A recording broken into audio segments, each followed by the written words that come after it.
സഹോദരന്മാരെ, മൗലാന അവർ പറയാണ്, ഈ പറയപ്പെടുന്ന വിഷയങ്ങൾ നിങ്ങൾ നല്ലപോലെ ശ്രദ്ധിച്ച് കേട്ട് മനസ്സിലാക്കണം. കാരണം ഈ ദീനിന്റെ പരിശ്രമം നമ്മൾക്ക് എല്ലായ്പ്പോഴും നമ്മളുടെ ഹിദായത്തിനുള്ള മാർഗമാണ് ഇതെന്നുള്ള ഉറപ്പോടുകൂടി ചെയ്യാൻ സാധിക്കണം. അതിനുവേണ്ടി ഈ പറയുന്ന വിഷയങ്ങൾ നല്ലപോലെ ശ്രദ്ധിച്ച് കേട്ട് നിങ്ങൾ മനസ്സിലാക്കണം. അല്ലാഹു സുബ്ഹാനഹു വ തആല അവന്റെ പരിശുദ്ധമായ ഖുർആൻ ഷരീഫിൽ ഒരു ഖൗമിന്റെ സംഭവം പറയുന്നുണ്ട്.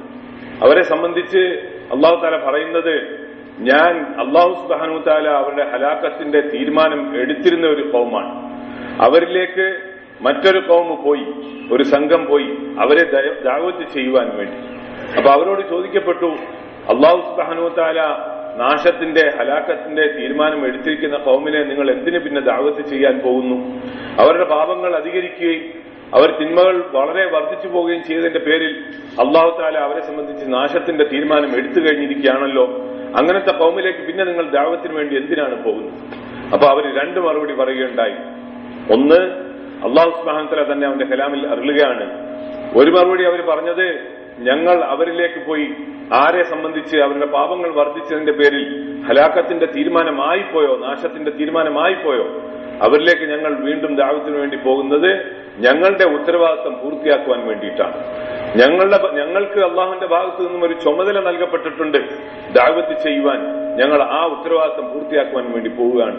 രണ്ടാമത്തത്, ഞങ്ങൾക്ക് ഇപ്പോഴും പ്രതീക്ഷയുണ്ട് ദഅവത്ത് കാരണമായി അവർ വീണ്ടും തഖ്വയിലേക്ക് മടങ്ങി വരും എന്ന് ഞങ്ങൾക്ക് ഇപ്പോഴും പ്രതീക്ഷയുണ്ടെന്ന് പറഞ്ഞു.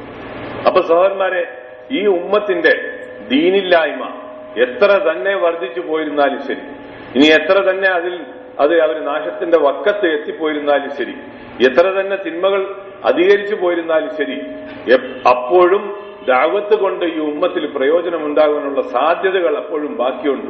ഒരു സന്ദർഭത്തിലും ദഅവത്തിന്റെ ജോലി അതുകൊണ്ട് ഉപേക്ഷിക്കപ്പെട്ടു പോവുകയില്ല.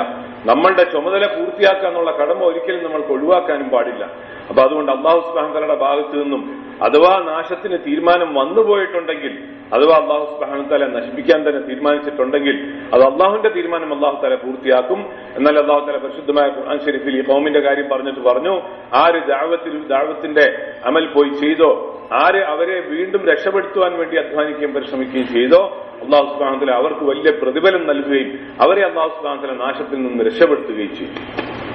സഹോദരന്മാരെ, ദീനിന്റെ ദഅവത്തിന്റെ ഈ അമൽ, ദീനിന്റെ ദഅവത്തിന്റെ പരിശ്രമം അത് ഹക്കാണെന്നും അതിൽ അല്ലാഹു സുബ്ഹാനഹു വ തആല പ്രയോജനങ്ങൾ വെച്ചിട്ടുണ്ടെന്നുള്ളതിനുള്ള തെളിവ്, അത് ഹക്കാണെന്നും അത് സത്യമാണെന്നുള്ളതിന്റെ തെളിവുകളിൽപ്പെട്ട ഒരു തെളിവാണ് ദീനിന്റെ ദഅവത്തിന്റെ പരിശ്രമത്തിന് എപ്പോഴും തടസ്സങ്ങൾ ഉണ്ടാക്കപ്പെടും എന്ന് മാത്രമല്ല, ദീനിന്റെ ദഅവത്തിന്റെ ജോലി ചെയ്യുന്നവരെ പറ്റി ആക്ഷേപങ്ങളും ആരോപണങ്ങളും ഉണ്ടാവും. അവരെ പറ്റി കുറ്റങ്ങളും കുഴപ്പങ്ങളും പറയപ്പെടും. ബഹുമാനപ്പെട്ട റസൂലുള്ളാഹി സ്വല്ലല്ലാഹു അലൈഹി വസല്ലം തങ്ങൾ ഏറ്റവും വലിയ സത്യസന്ധനും ഏറ്റവും വലിയ വിശ്വസ്തനുമാണ്, സാദിഖുൽ അമീനാണ്. എന്നാൽ ബഹുമാനപ്പെട്ട റസൂലുള്ളാഹി സ്വല്ലല്ലാഹു അലൈഹി വസല്ലം തങ്ങളെ പറ്റി ജനങ്ങൾ പറഞ്ഞു, നഅൂദു ബില്ലാഹ്, തങ്ങൾ കളവ് പറയുന്നവരാണെന്ന് പറഞ്ഞു, തങ്ങൾ കള്ളനാണെന്ന് ആരോപിക്കപ്പെട്ടു. അപ്പൊ ദീനിന്റെ ദഅവത്തിന്റെ പരിശ്രമത്തിന്റെ ഇത് യാഥാർത്ഥ്യമാണ്, ഇത് യഥാർത്ഥമാണ്, ഇത് ഹക്കാണ് എന്നുള്ളതിന്റെ തെളിവാണ്. ദീനിന്റെ പരിശ്രമത്തിന് തടസ്സങ്ങളുണ്ടാവും. ദീനിന്റെ പരിശ്രമം ചെയ്യുന്നവരെ പറ്റി ആരോപണങ്ങൾ പറയപ്പെടും, അവരെ ആക്ഷേപിക്കപ്പെടും, അവരെ പറ്റി കുറ്റങ്ങൾ പറയപ്പെടും. ഈ സന്ദർഭങ്ങളിൽ ദീനിന്റെ പരിശ്രമം ചെയ്യുന്നവർ ഉറച്ചു നിൽക്കുകയും ക്ഷമിക്കുകയും ചെയ്താൽ അല്ലാഹു സുബ്ഹാനഹു വ തആല അവർക്ക് രക്ഷ നൽകും. ആര് ദീനിന്റെ പരിശ്രമത്തിൽ നിന്നും മാറിക്കളയുന്നോ അവർക്കാണ് നാശത്തിന് കാരണമായി തീരുന്നത്. അതുകൊണ്ട് നമ്മൾക്ക് ഉറപ്പായ വിശ്വാസം, പരിപൂർണമായ യഖീനും ബസീറത്തും ദീനിന്റെ ദഅവത്തിന്റെ പരിശ്രമത്തിൽ നമ്മൾക്ക് ഉണ്ടായിരിക്കൽ അത്യാവശ്യമാണ്. അബൂ താലിബ് ബഹുമാനപ്പെട്ട റസൂലുള്ളാഹി സ്വല്ലല്ലാഹു അലൈഹി വസല്ലം തങ്ങളുടെ കൊച്ചാപ്പ ബഹുമാനപ്പെട്ട റസൂലുള്ളാഹി സ്വല്ലല്ലാഹു അലൈഹി വസല്ലം തങ്ങളോട് ഈ ദീനിന്റെ ദഅവത്തിന്റെ ജോലി ചെയ്യുന്നതിന്റെ പേരിൽ തങ്ങൾക്ക് തടസ്സങ്ങളും ബുദ്ധിമുട്ടുകളും വർദ്ധിച്ചപ്പോൾ, മോനെ നീ ഈ പണി ഉപേക്ഷിച്ചേക്ക്, വെറുതെ എന്തിനാണ് ഇത്രയും വലിയ ബുദ്ധിമുട്ടും കഷ്ടപ്പാടുകളും എല്ലാം വരുത്തി വെക്കുന്നത് എന്ന് പറഞ്ഞ് ഉപദേശിക്കുകയുണ്ടായി. ബഹുമാനപ്പെട്ട റസൂലുള്ളാഹി സ്വല്ലല്ലാഹു അലൈഹി വസല്ലം പറഞ്ഞു, കൊച്ചാപ്പ, അഥവാ എന്റെ വലതു കൈയിൽ സൂര്യൻ നൽകപ്പെടുകയും എന്റെ ഇടതു കൈയിൽ ചന്ദ്രൻ നൽകപ്പെടുകയും ചെയ്താലും ശരി, ഞാൻ ഈ ജോലി അല്ലാഹുവിൽ നിന്നും എനിക്ക് ഏൽപ്പിക്കപ്പെട്ടിരിക്കുന്ന ഈ ദീനിന്റെ ദഅവത്തിന്റെ പരിശ്രമത്തിന്റെ ജോലി ഞാൻ ഉപേക്ഷിക്കുകയില്ല. എന്നിട്ട് റസൂലുള്ളാഹി സ്വല്ലല്ലാഹു അലൈഹി വസല്ലം പറയുകയുണ്ടായി, നിങ്ങളിൽ നിന്നും ഒരാള് സൂര്യനിൽ പോവുകയും ആ സൂര്യനിൽ നിന്നും ഒരു വലിയ തീകുണ്ഡവുമായി കയ്യിൽ പിടിച്ചുകൊണ്ട് വരിക എന്നുള്ളത് ചിലപ്പോൾ സംഭവിച്ചേക്കാം, അതിന് സാധ്യതയുണ്ട്. അങ്ങനെ ഒരാൾ ചെയ്താൽ അത് നടന്നെന്ന് വരാം. എന്നാൽ ഞാൻ അള്ളാഹു തആല ഏൽപ്പിച്ചിരിക്കുന്ന ഈ ജോലി വിടുക എന്നുള്ളത് ഒരിക്കലും സംഭവ്യമല്ല. അപ്പോ ഒന്നാമത്തെ കാര്യം, ദീനിന്റെ പരിശ്രമം ചെയ്യുന്ന ആൾക്കാർക്ക് ഈ ദീനിന്റെ പരിശ്രമത്തിനെ സംബന്ധിച്ച് പരിപൂർണമായ യഖീനും ഉറപ്പും ഉണ്ടാവുക എന്നുള്ളതാണ്. രണ്ടാമത്തെ കാര്യം, ദീനിന്റെ പരിശ്രമം ചെയ്യുന്നവർ ദീനിന്റെ പരിശ്രമത്തിലും ദീനനുസരിച്ചുള്ള ജീവിതത്തിലും മാതൃകകളായിക്കൊണ്ട് ജീവിക്കുക എന്നുള്ളതാണ്. 100% അവരുടെ ജീവിതത്തിന്റെ ഓരോ മുക്കിലും മൂലയിലും ദീനുണ്ടായിരിക്കണം. അവരുടെ ജീവിതം ഒരാളെ അല്ലാഹു സുബ്ഹാനഹു വ തആല ദീനിന്റെ പരിശ്രമത്തിന് വേണ്ടി സ്വീകരിച്ചു കഴിഞ്ഞാൽ പിന്നെ അയാളുടെ ജീവിതം ഇജ്തിമാഇയായി, അതായത് അയാളുടെ ജീവിതം പൊതുവായ ഒരു ജീവിതമായി മാറി. അപ്പൊ ഇനി വെറും അള്ളാഹുവിന്റെ മാർഗത്തിൽ പുറപ്പെടലോ, വെറും ഗസ്റ്റ് ചെയ്യലോ, അല്ലെങ്കിൽ മുലാഖാത്ത് ചെയ്യലോ, പരിശ്രമിക്കലോ, ഈ അമലുകളോ മാത്രമല്ല തബ്ലീഗ്. ഈ അമലുകളും ജീവിതത്തിൽ ഉണ്ടായിരിക്കുകയും അതോടുകൂടി ജീവിതത്തിന്റെ എല്ലാ ഭാഗത്തും ദീൻ അനുസരിച്ചുള്ള ജീവിതം ബാഹ്യമായ നിലയിൽ കാഴ്ചവെക്കുന്നവരുമായിരിക്കണം. ദീനിന്റെ പരിശ്രമം ചെയ്യുന്ന ആൾക്കാരുടെ ജീവിതത്തിലൂടെ ഇസ്ലാം പ്രകടമായി കാണപ്പെടണം.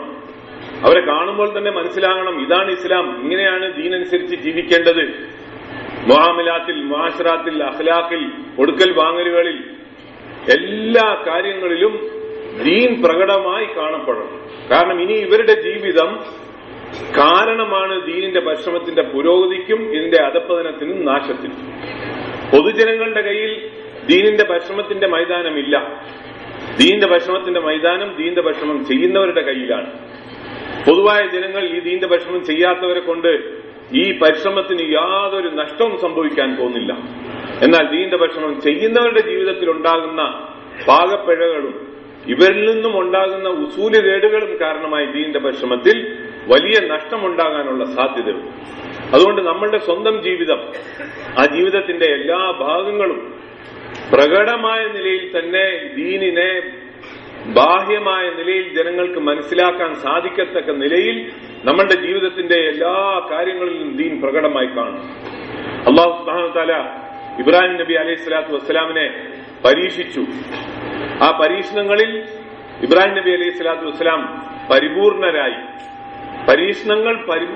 പരീക്ഷണങ്ങളെ ശരിയായ നിലയിൽ ആ പരീക്ഷണങ്ങളിൽ പരിപൂർണതയിലേക്ക് ഇബ്രാഹിം നബി അലൈഹി സ്വലാത്തു വസ്സലാം എത്തിയപ്പോൾ അല്ലാഹു സുബ്ഹാനഹു വ തആല ഇബ്രാഹിം നബി അലൈഹി സ്വലാത്തു വസ്സലാമിനെ മില്ലത്തിന്റെ ഇമാമത്ത് നൽകി അനുഗ്രഹിച്ചു. അല്ലാഹു സുബ്ഹാനഹു വ തആല 30 സിഫാത്തുകളിലാണ് ഇബ്രാഹിം നബി അലൈഹി സ്വലാത്തു വസ്സലാമിനെ പരീക്ഷിച്ചത്. ആ 30 സിഫാത്തുകളിൽ പരിപൂർണത ഇബ്രാഹിം നബി അലൈഹി സ്വലാത്തു വസ്സലാമിന് ഉണ്ടായി. ആ എല്ലാ കാര്യങ്ങളിലും, ആ മുഴുവൻ പരീക്ഷണങ്ങളിലും ഇബ്രാഹിം നബി അലൈഹി സ്വലാത്തു വസ്സലാം പരിപൂർണതയിലേക്ക് എത്തി. ജീവിതത്തിന്റെ എല്ലാ കാര്യങ്ങളിലും, ആ പറയപ്പെട്ട ആവശ്യപ്പെട്ട എല്ലാ വിഷയങ്ങളിലും ആ വിശേഷണങ്ങളോടുകൂടി ജീവിക്കുന്ന അവസ്ഥയിലേക്ക് എത്തിയപ്പോൾ അല്ലാഹു സുബ്ഹാനഹു വ തആല ഇബ്രാഹിം നബി അലൈഹി സ്വലാത്തു വസ്സലാമിനെ മില്ലത്തിന്റെ ഇമാമത്ത് നൽകി അനുഗ്രഹിച്ചു. അപ്പൊ ഇതുപോലെ നമ്മളുടെ ജീവിതത്തിലെ എല്ലാ കാര്യങ്ങളിലും, നമ്മളുടെ ഓരോ പ്രവൃത്തിയിലും വെറും നമ്മൾ ദീനിന്റെ പരിശ്രമം ചെയ്യുന്നവർ മാത്രമല്ല, ദീനിന്റെ പരിശ്രമം ചെയ്യുകയും അതോടുകൂടി ജീവിതത്തിന്റെ എല്ലാ കാര്യങ്ങളിലും ദീനനുസരിച്ച് ജീവിക്കുന്നവരുമാകണം. ഏത് നിലയിൽ? ഏത് മനുഷ്യനും പ്രകടമായി ബാഹ്യമായ നിലയിൽ നമ്മളുടെ ജീവിതത്തിൽ ദീൻ, ഇസ്ലാമിന്റെ മാതൃക ശരിയായ നിലയിൽ ദർശിക്കുവാൻ, കാണുവാൻ സാധിക്കും. സഹോദരന്മാരെ, ദീനിന്റെ പരിശ്രമം ചെയ്യുന്നവരെ സംബന്ധിച്ചിടത്തോളം ഒരു വലിയ ഭാരമേറിയ ഉത്തരവാദിത്വമുണ്ട്. അത് തന്റെ സ്വന്തം പ്രകൃതത്തിനെ നുബുവത്തിന്റെ പ്രകൃതത്തിലേക്ക് മാറ്റിയെടുക്കുക എന്നുള്ള വലിയ ഭാരമേറിയ ചുമതലയാണ്. അത് വലിയൊരു ഉത്തരവാദിത്തമാണ്, വലിയൊരു കടമ്പയാണ്. ഈ ദീനിന്റെ പരിശ്രമത്തിന് ഏറ്റവും അത്യാവശ്യമായി വേണ്ട പ്രധാനപ്പെട്ട വിശേഷണവും ഗുണവുമാണ്. കാരണം ഈ പരിശ്രമം നുബുവത്തിന്റെ മിസാജോടുകൂടി, അതിന്റെ പ്രകൃതത്തോടുകൂടിയേ നടക്കുകയുള്ളൂ. മനുഷ്യരാണെങ്കിൽ പല പ്രകൃതക്കാരാണ്.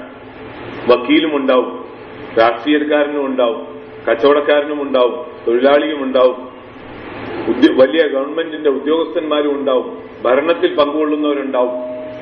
ഈ ഉമ്മത്ത് ഇങ്ങനെ പല തുറകളിൽ ജീവിക്കുന്നവരാണ്. ഈ ഓരോ തുറയിലും ജീവിക്കുന്ന മനുഷ്യർ അവരവരുടെ രംഗങ്ങളിൽ പ്രവർത്തിക്കുകയും പ്രവർത്തിപ്പിക്കുകയും ചെയ്തുകൊണ്ടിരിക്കുമ്പോൾ ആ രംഗത്തിന്റെ ആ തുറയുടെ വിശേഷണങ്ങളും ഗുണങ്ങളും അതിന്റെ പ്രകൃതവും അവരിൽ ഉണ്ടായിത്തീരും. ഇത് സ്വാഭാവികവും.